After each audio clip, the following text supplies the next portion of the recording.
kitab kedua yang dirujuk oleh Ustaz Nasrul Nasir bukan mewakili mazhab Syafi'i. Bukan mewakili mazhab Syafi'i. Perkara itu jelas pada tajuk dan muqaddimah penulis yang penulis nyatakan di dalam kitab dia.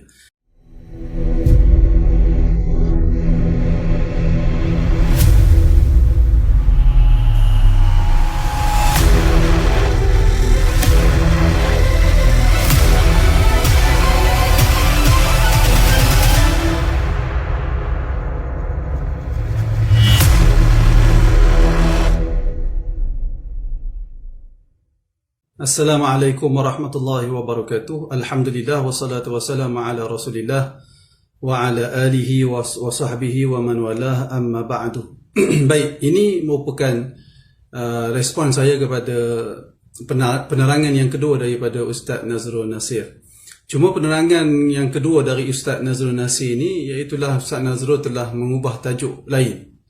Asal perbincangan tajuk yang lain yang telah saya terangkan pada respon saya yang pertama, dan yang kedua ini Ustaz Nasrul telah berpindah kepada isu lain, iaitulah isu Ustaz Nasrul menyebut tujuan dia melakukan video tersebut ialah menyatakan hujahan ahli sunnah wal jamaah, mazhab Syafi'i dan mazhab yang lain tentang kenduri arwah, kalau boleh kita sebut sebagai kenduri arwah pada hari yang ketiga, ketujuh, ke-40 dan seumpamanya. Sedangkan asal isu bukan isu itu. Namun tak apa, Ustaz Nasrul beliau cuba untuk pada video yang berikut itu, video yang kedua itu, Ustaz Nasrul cuba mendatangkan riwayat daripada satu kitab yang ditulis oleh Syekh Ismail Ahmad Nalikut Al-Malibari yang bertajuk kitab Fiqh Sunnah. Kalau kita tengok kepada kitab yang dirujuk oleh Ustaz Nasrul, kita jelas Syekh Ismail Ahmad Nalikut Al-Malibari tidak memaksudkan beliau menukilkan pandangan mazhab Syafi'i. Dia berbeza dengan kitab awal yang didakwa oleh Ustaz Nasrul Nasir yang ditulis oleh Syekh Abdul Rahman Bawa bin Muhammad Al-Malibari, yang mana kitab Abdul Rahman Bawa secara jelas menunjukkan beliau menukilkan pandangan mazhab Syafi'i, kerana beliau meletakkan tajuk kitab beliau sebagai Khulasatul Fiqh Islami ala madhhabil Imam Syafi'i rahimahullah.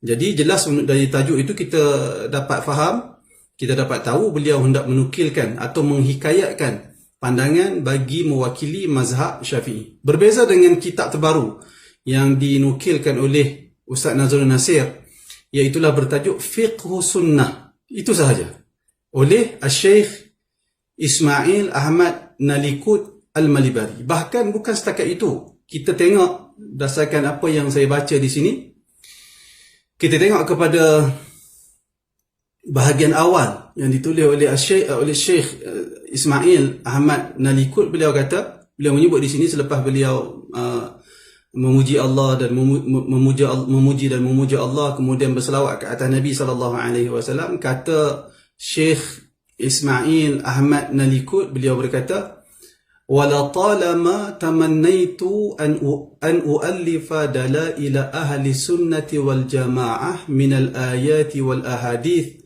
wa ibarat al fuqaha al mutaqaddimin في المسائل الفقهية المختلف فيها من مسألة الاجتهاد والتقليد dan berikutnya.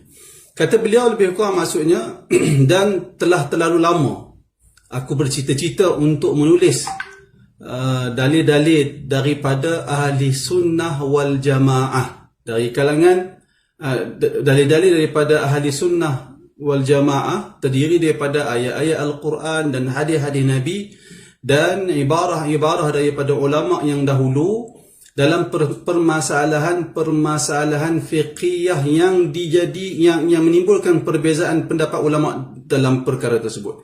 Jadi pada tajuk kitab dan pada perkataan penulis kitab di awal ini menunjukkan beliau tidak memaksudkan menghikayatkan pandangan mazhab Syafi'i. Jadi apa-apa yang beliau nyatakan di dalam kitab beliau ini adalah pandangan yang beliau pilih, Kita boleh kata begitu.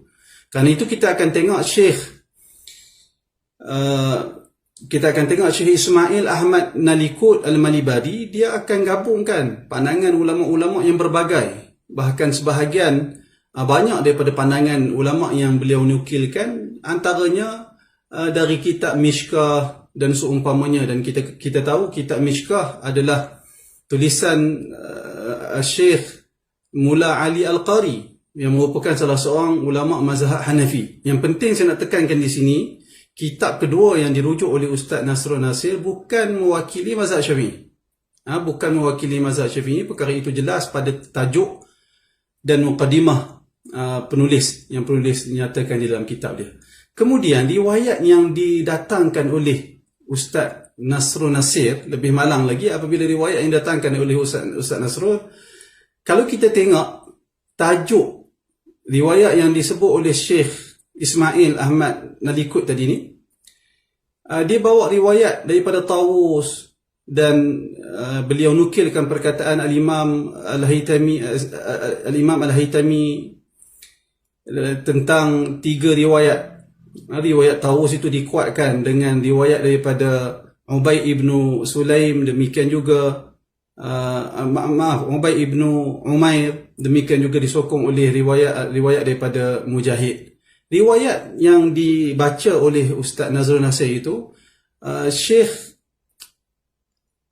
Ismail Nalikut letakkan di bawah bab as-sadaqatu lil mayyit. Di bawah bab as-sadaqatu lil mayyit, yakni sedekah untuk mayat.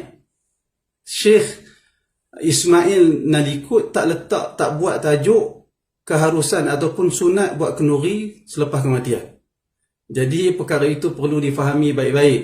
Jadi dari sudut riwayat yang didatangkan, tidak sama sekali menyokong dakwaan yang dibuat oleh Ustaz Nazrul dalam kuliah dia, potongan kuliah yang kita bincangkan sekarang ini. Namun tak apa, disebabkan Ustaz Nazrul datangkan perkara itu, maka kita akan ulas sedikit tentang riwayat yang dibahaskan ataupun dibaca oleh Ustaz Nazrul Nasir. InsyaAllah pada siri yang berikutnya saya akan ulas beberapa perkara yang disebut oleh Ustaz Nazrul Nasir. Assalamualaikum warahmatullahi wabarakatuh.